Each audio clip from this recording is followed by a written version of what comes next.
People that are highly sensitive, they're both at an advantage and at a disadvantage. They're at a disadvantage in that the more sensitive they are, the more it hurts when stuff happens. But also, the more sensitive they are, the more likely they might have to have some insight or awareness or some creative outlet. So that can work both ways. I would say the biggest difference is, was there some empathetic support in your life at any time? And even if you talk to people who've been addiction for a long time and you say, well, what made the difference? Somebody talked to me like a human being. Somebody didn't judge me, they accepted me.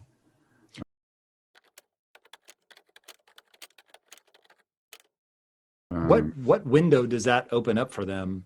Is it it begins to allow themselves to stop judging themselves and to develop self-awareness, or is there something else at play? no, it's the very first thing you said. Um, Anybody who's traumatized, and by trauma I mean a broad range of experiences from abuse, extreme things on one hand, to just parents who are too stressed to pay attention to you or to really see you and receive you. When children are not seen for who they are or when they hurt, they can make two assumptions. One, there's something wrong with the world and my parents are not capable or they don't love me. Or they can make the assumption, and that's why this is happening, because I deserve to be loved and I deserve to be treated well, but these people are incapable and they don't care. You can make that assumption. You can make the assumption, I'm talking about unconscious assumption, or you can make the assumption there's something wrong with me. Those are the two choices. Now, it's much safer for the child to assume that there's something wrong with them. Why do you say Otherwise, that's safer? it's a lot safer, yeah. Why It, safer? why is it safer? Because what's it like to live with the danger as a 4-year-old living in a world where your parents are dysfunctional and they are perhaps hateful towards you? How could you endure that for 1 minute? That's You know, interesting. so you have to make the other opposite assumption. If this stuff is happening to me, it's because I deserve it. Something wrong with me. Now, go back to your question. Somebody comes along and treats you compassionately. Oh, maybe I'm not that bad person.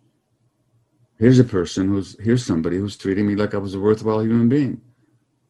Maybe I am a worthwhile human being. So that compassionate reflection that you get from this other human being subverts your image of yourself as worthless. And that's what makes the big difference.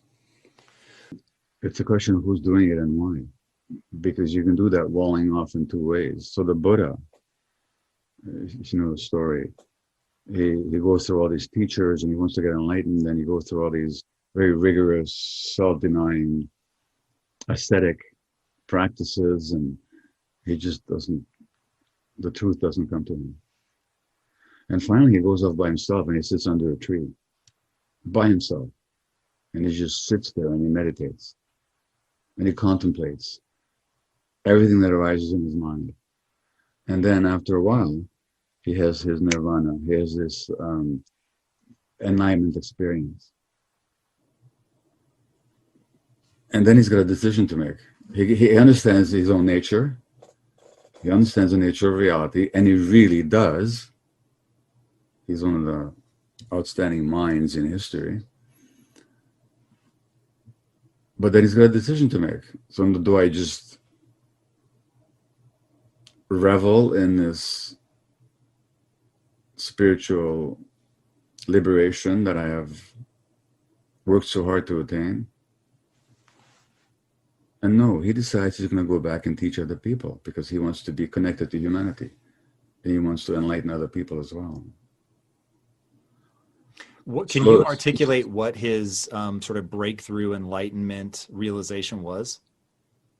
well,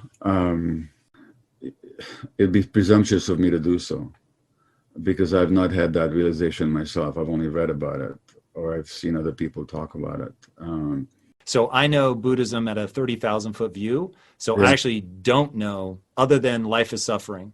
I don't know what sort of the key revelations are. Yeah, life is suffering is, I mean, his real teaching is that life doesn't need to be suffering. But the way we set it up with our minds, it is suffering.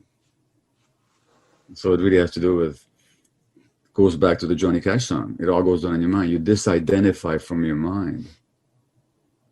And reality is much greater and much deeper and much more sacred than your mind will ever tell you.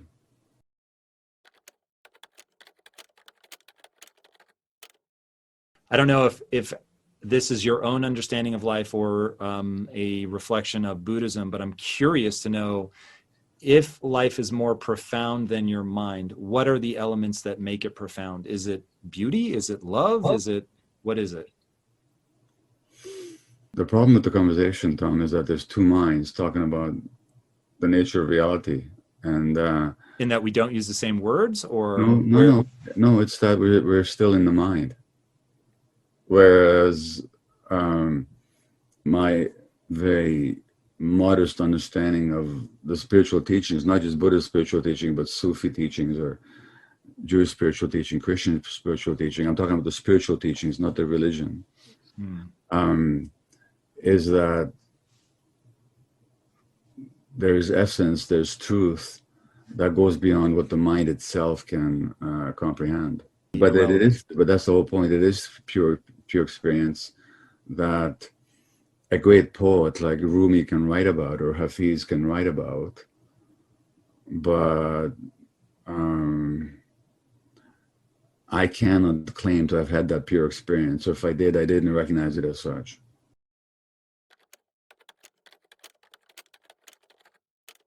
Well, it's heading in the right direction. I think that real spiritual teachers would say that what I experienced there wasn't a feeling. Feelings are like activities of our nervous systems, and they would say there's something deeper than the nervous system. So what I experienced was a state of being, manifesting in love. And love might not be the only manifestation of it. It might be courage, clarity, compassion, justice, strength, will. I know one spiritual teacher specifically who talks about it in those terms, but these are not feelings. The feeling of love and the state of love are not necessarily the same thing. But yeah, there's more to it than just the mental experience. There's the direct, the mental thought, or even the emotional resonance. It's more like a direct experience of something. And you know, it's clear that what the Buddha had was, for one, he wasn't the only one, was a direct experience. But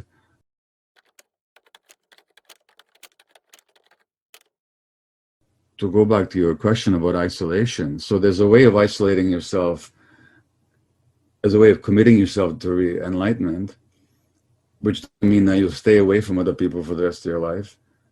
It just means that you're going to go deep into yourself and not be distracted by all that the world throws at you. Then there's another way to isolate yourself, which is a defensive one, which is the world is so awful and heck with them all. I don't need anybody. That will protect you from some kinds of hurt. Because if you withdraw from relationships, you'll never be betrayed. Well, that's true. On the other hand, that itself is a state of pain. That isolation itself is a state of pain. So when you talk about isolation, it depends who's doing it and where is it coming